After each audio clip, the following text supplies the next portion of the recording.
Hello, thank you for joining me. Today is March 13th, 2025, and it is 3:13 p.m. I'm hailing out of the Blue Ridge Mountains, Huddleston, Virginia. I'm going to be breaking down the Virgo full moon warm blood lunar eclipse. And yes, that is a mouthful. And yes, we do have a lot going on out there in the sky. This particular lunar eclipse in Virgo takes place at 2:59 a.m. on March 14th. So that is literally within hours. And I just want to share with you that this is a highly mutable moon. What does that mean? We know that Virgo is ruled by Earth, and we know that Virgo is a mutable sign, but also its polarity would be mutable.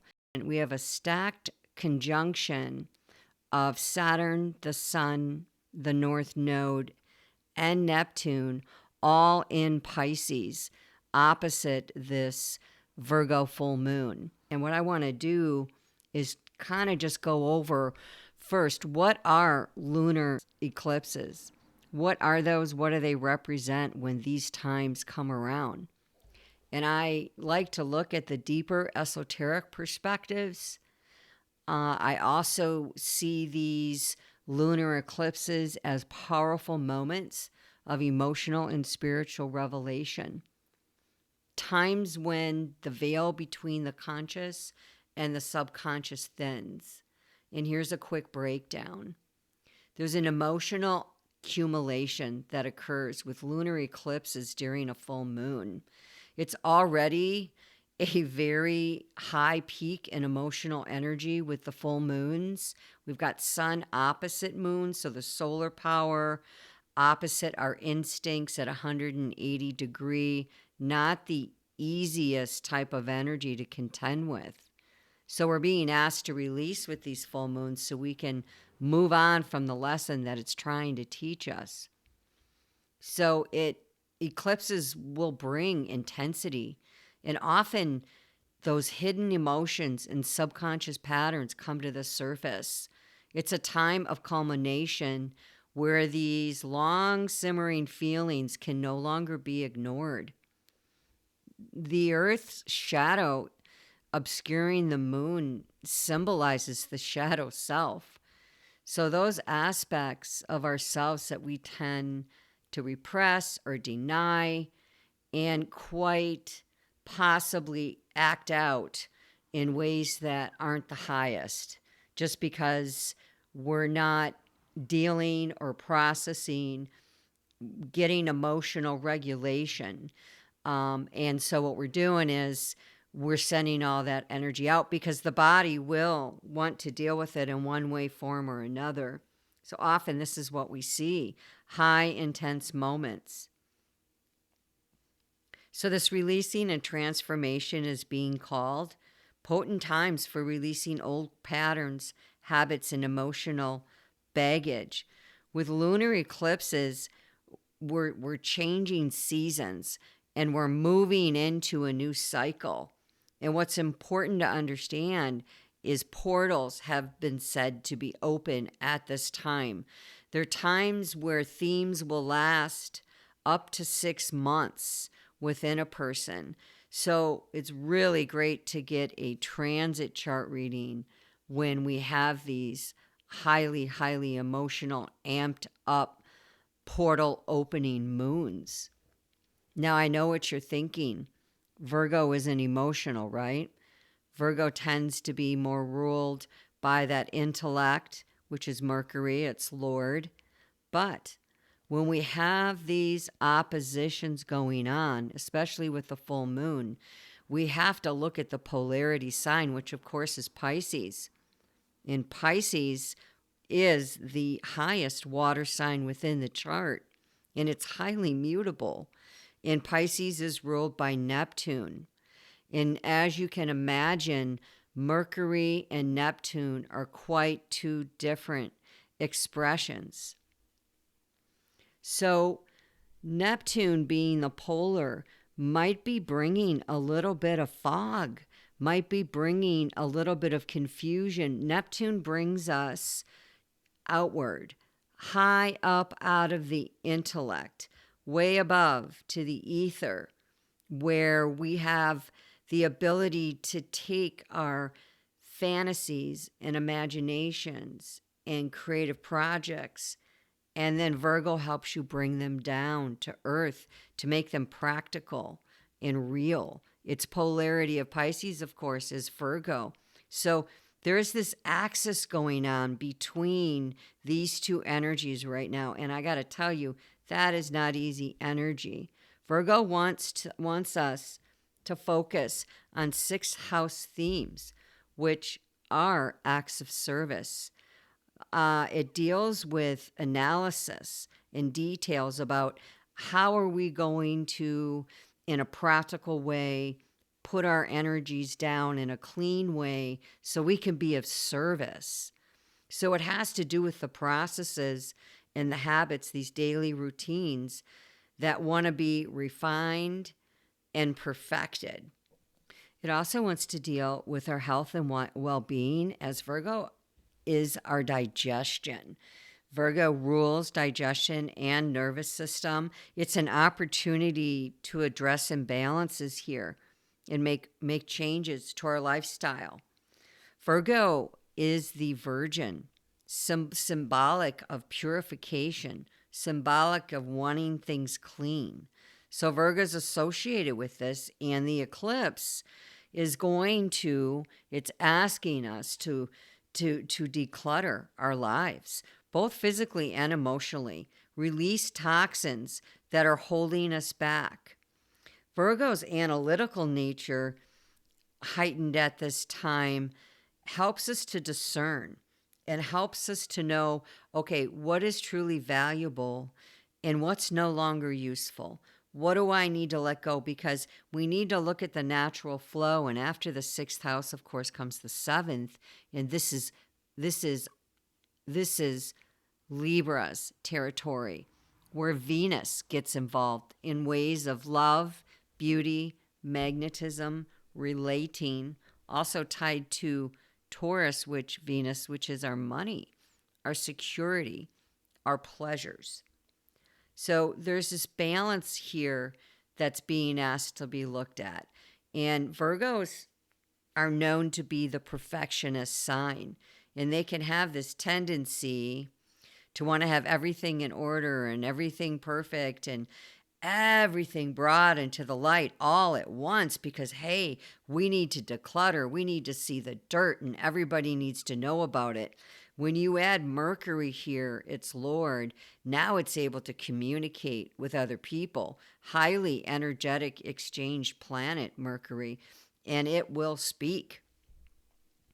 So in essence, this lunar eclipse in Virgo, it's inviting us to delve into the depths of our daily lives, guys, to release any imbalances and to strive for this greater oneness and wholeness and well-being, the opposite sign, Neptune, where we are satisfied not just on earth, but with that which is above.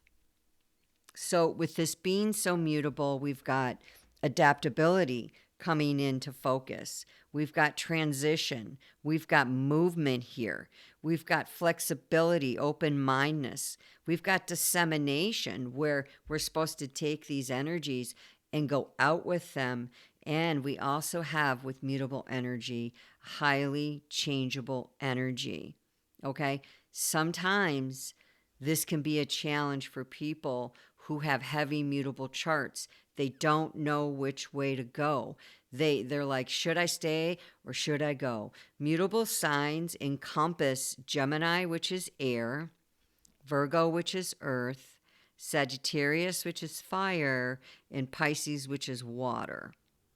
So we're navigating some change here, and we all know this is going on around us. It is not a time to set things down super hard and pin them down and say, this is the way it's going to be, or this is the way it is, and I know the way only, and I know what I'm talking about. And it's not a way to be verbose with that Mercury, but to perhaps consider where the sun itself is sitting and that solar power that we have while we're in a spiritual outlook, because we're in Pisces season here.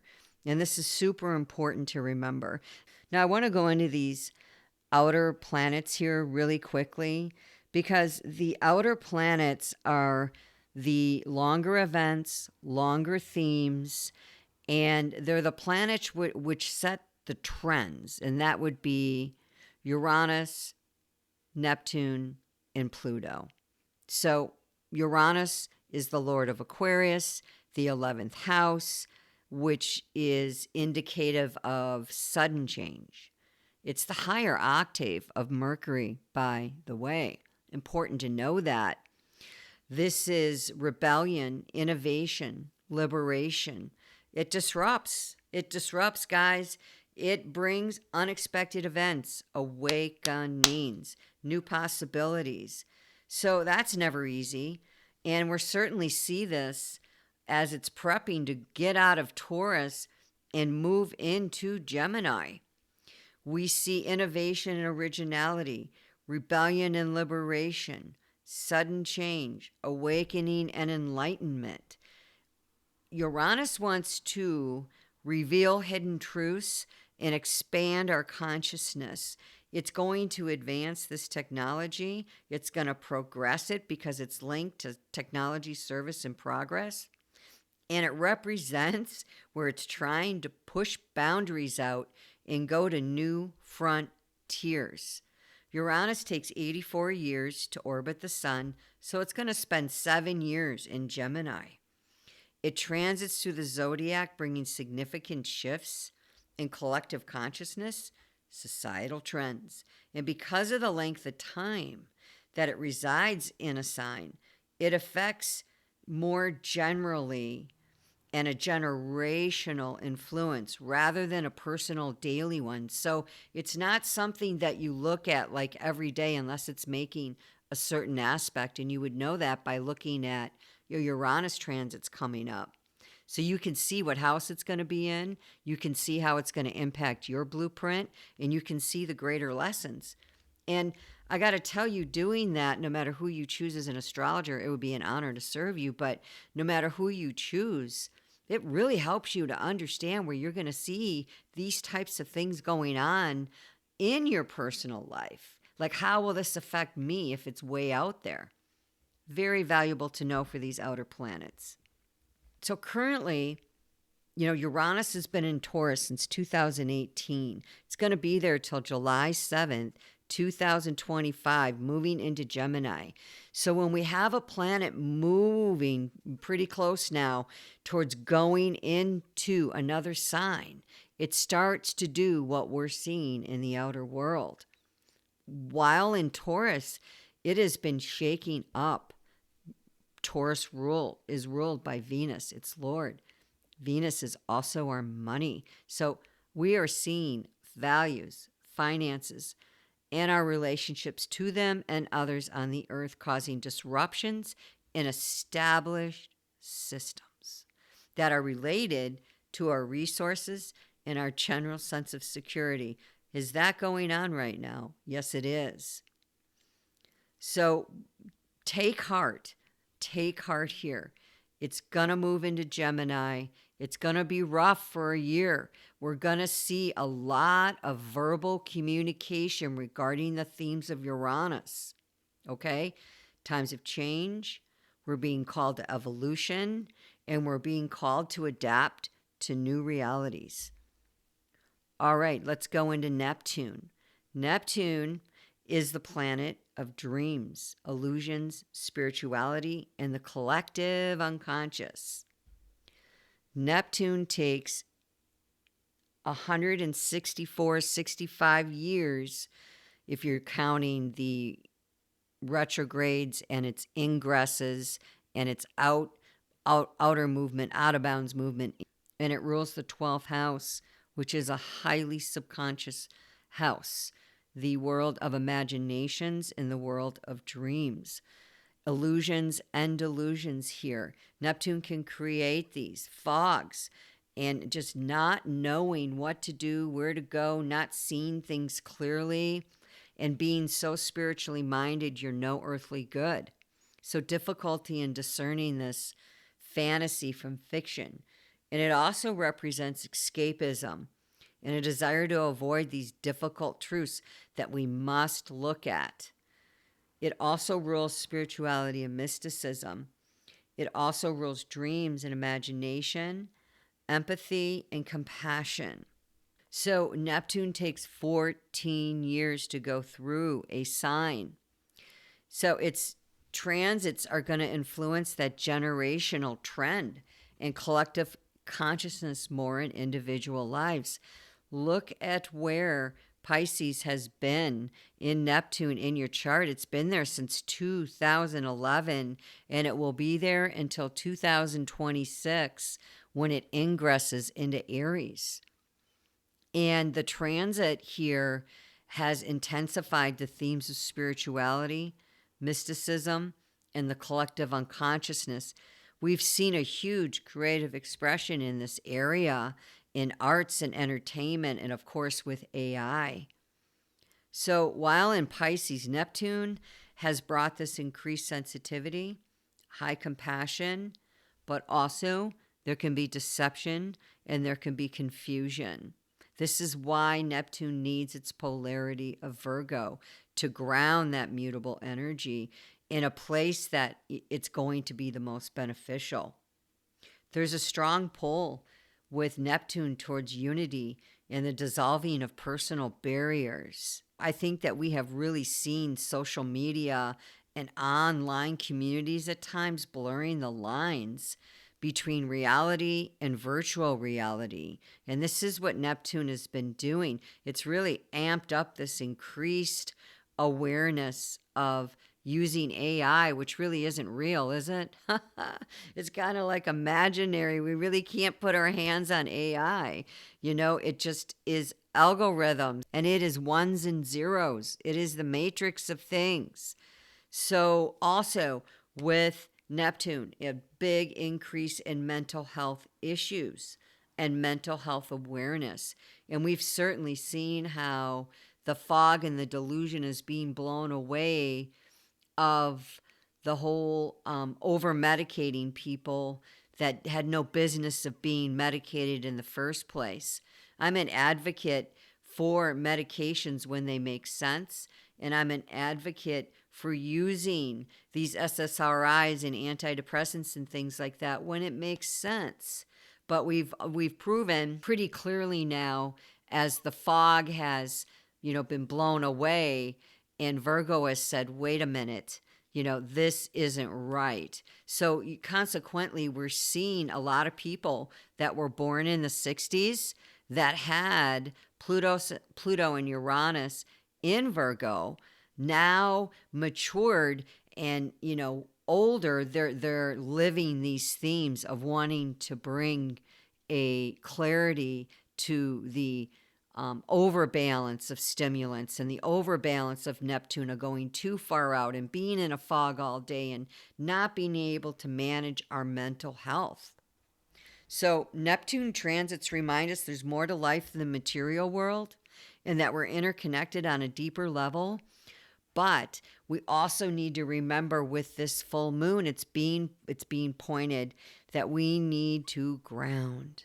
We need to ground that energy or it's going to take us way too far out, okay? With it moving and going towards Aries, this is going to signify Neptune taking initiation and action. It's going to have a lot of courage, a lot of individuality. Aries is ruled by Mars. It's going to take the lead and it's going to assert itself. What does that mean? The good news is we're going to see a big rise in metaphysical healing, in naturopathic healing, in holistic healing. And also remember, there can be excesses with that because Aries is at times it's cardinal fire. It can be moving too quick without thinking things through, or without taking the time to really ground it and go to Taurus, its next sign, it just moves out, moves out. Fire is very active. So false gurus could potentially rise up, but also people taking their own power and saying, I am now going to boldly come out in this because I know it to be true. I've done my schooling. I've done my research. I've done the shadow work. I've grounded myself. I've balanced my psychopathy. I'm in a good place. So the last time that we had Neptune in Aries was 1861 to 1875. And that was a period that coincided with significant historical events, which were the American Civil War. And it was fueled by strong beliefs and ideals, reflecting the potential for fervent beliefs to drive action. And boy, did we see this. Various revolutionary movements and shifts in political and religious ideology. This is important as we're seeing the Christians rise up. We're going to see a lot more of that. And that is a bit concerning as we know what can happen when we take things too far and expect everybody to be like we are. And when we don't like it, Aries is the god of war. Aries carries a sword, a knife. It's close hand-to-hand combat, and it's very much interested in being the warrior. So I'll leave that there. But this is something that we need to be looking out for. Neptune will be in Aries for 14 years. So it's very important to remember that Neptune is a generational planet. It moves very slow, and it's seen in the larger trends of society. Okay, so see where your Neptune is transiting in your chart. This is important. Now, Pluto. Pluto is the Lord and Master of Scorpio, and it is about power dynamics and transformation. It deals with rebirth. Pluto governs the cycles of death and rebirth, both literal and metaphorical. It represents the process of deep fundamental change, linked to power, control, and hidden forces that shape our lives. It delves into the depths of the psyche and uncovers hidden truths. You can have very intense emotions wherever Pluto is in your chart, where it is transiting as well. Pluto intensifies these emotions. It brings deep passions and obsessions, compulsions even, to the surface. It deals with the hidden realms, the cave, the shadow work, the 8th house of the zodiac of our psychology. It's the mind that Pluto is concerned about transforming, and that has to do with our subconscious themes that lay inside of us that very much were established during childhood. It is a fixed water sign asking us to look at the unconscious, asking us to look at hidden realms, asking us to look at secrets, taboos, and the shadows that lurk within us and within our ancestry. It's about collective change due to its slow orbit, and it is definitely going to have a theme here in Aquarius. Now, Pluto went into Aquarius in 2023, and the last time it was here was 1778 to 1798. And this was a period marked, of course, by the American Revolution, and the French Revolution. So major upheavals that we saw challenged established power structures. It led to the birth of a new nation. And it also made things more equal and egalitarian, and wanting things to be more equitable with these shifts and changes. There were wars. Wars are fought because there's disagreements. So currently we have Pluto ingressed into Aquarius. It will be there for another 20 years. This is great transformation with all things Aquarius, all things Saturn, Uranus, who rules Aquarius, and all things 11th house. Also, I want to bring this in. The nodes have switched. The nodes are in Pisces. The North Node in Western astrology rules desire and destiny, our soul's evolutionary direction. And it points to the qualities and experiences that we need to develop this lifetime to achieve greater fulfillment. It's about stepping out of our comfort zone. That's representing the South Node, what we know, what feels comfortable, what we did before, and what makes sense. And it's about embracing these new possibilities. So it's a point of destiny here. It's what the soul is reaching for. Now, in Vedic astrology, Rahu is the North Node, and it's the head of the dragon. It's seen a bit different. It's considered a shadow planet, meaning it's not a physical body, but a mathematical point. It represents desire, ambition, insatiable cravings. You can go so much towards this North Node that you forget about the things that you need to bring with you. You know, you're excreting everything with that South Node, which is the dragon's tail. And you're not understanding that if you excrete everything, what do you have left? You know, our lives are evolutionary karmic processes to the best of my knowledge, as far as my studies. And it looks like we've done this rodeo before.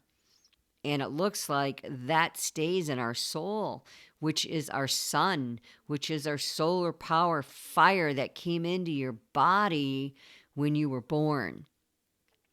And it's that which we carry around the zodiac. So the nodes do go retrograde, meaning they move backwards around the zodiac.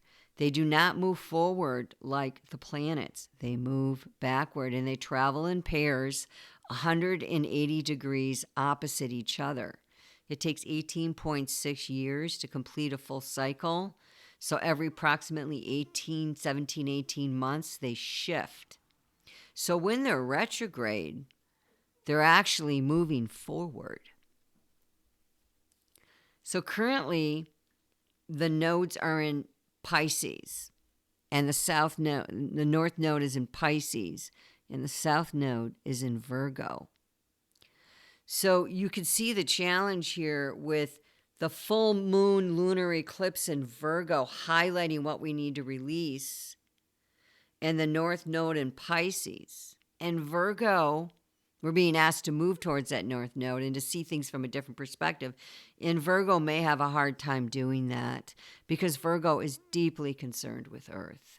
And it doesn't like this at all. It does not like wherever your Virgo is in your chart. That's probably getting heated up.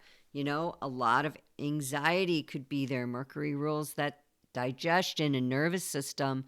Digestion is the stomach, is the second brain, and we know that there's a great tie to the stomach and the brain. So key points to remember here: evolution, collective evolution with the nodes is moving us into a place where we're needing to go outside of ourselves just a little bit to consider that which is above, and to consider that which makes us feel good, and that which is our truest, highest intuition, that which brings out the best in us and the highest creative energies, and where our imaginations can come out and roam and play and be accepted and be okay. I want to bring this up. We have Saturn, the Sun, the North Node, and Neptune, all in Pisces opposite this moon.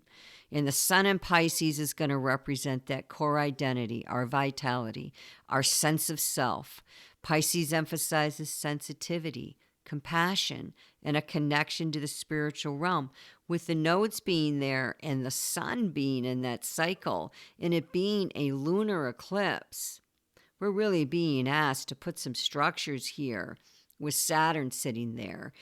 and discipline, and perhaps put some boundaries around that. Yes, go out, but put some boundaries there. It can manifest here with challenges with boundaries, self-doubt, sense of being overwhelmed. But it can also bring in this desire to be deeply and spiritually disciplined. We talked about the North Node in Pisces. It's calling for this compassion, calling for this intuition, asking us to surrender to the flow of life. And with Neptune in Pisces getting ready to leave at 29 degrees, we have got an anaric degree, and the anaric degree of 29 degrees is a lot of disillusionment and a lot of not seeing things clearly. It is the caterpillar going into the butterfly, and it's the space in between there when it goes into the cocoon and it congeals and it breaks down to become the butterfly. And that's the energy that we're currently sitting on with Neptune and Pisces, and it's in full. So it's combust at this point. It's getting ready to leave. And when it does and it goes into Aries, the fire is going to bring more clarity to us. There's no doubt about us. And I think Saturn is showing, look, start to get your structures now. Start to really, bring down your spiritual practices to a place that they can be used on Earth, so that when it goes into Aries, you're going to be in a position to be able to tap into that and rely on it in a very balanced, Virgo, structured, sensible, of service to yourself and others, clean, pure manner. Now, I talk for a moment in closing about the mystical rectangle that we're seeing here. We're seeing quite a few of them. They're all over the chart. It's important to see this. There's certain patterns that can form within a chart, and they have meanings. And the mystical rectangle is formed with two conjoining sextiles 60 degrees apart that are then trining 120 degrees. And the mystical rectangle is a rare astrological pattern involving planets in a specific configuration. So it's said to bring a blend of challenges and opportunities for growth. And I would say the challenge is not in the 60 degree or not in the trines, but in how to use these energies. These energies are all working together, which means they're in flow. They're in flow, especially with the trines. They're not stopping, which is why we can feel all of this really high extra energy that's going on out there, as well as the Schumann resonance that's been off the chain. And it shows up here in these high mystical trines. The sextiles, those are powerful points within the chart. The trines have the flow of Jupiter, which are the great benefit, but the sextiles are Venus. And anything that involves Venus is going to bring beauty and magnetism and the potential for high creativity. 60 degrees are energy exchanges of creation. And if we take those and we use them together, we take the energies that are working, we focus on what we can do, we can have immediate productive reactions. Like, this is energy that's ready to be used. All we have to do is call upon it. And so with that, I'm going to close. But I hope that you have a blessed Virgo full moon worm blood lunar eclipse. And I just want to remind you, this too shall pass. Others have come before us and been through these cycles. We can do this, but it is going to mean that we must be willing to go out and tap in and then bring it in and ground it. Blessed be.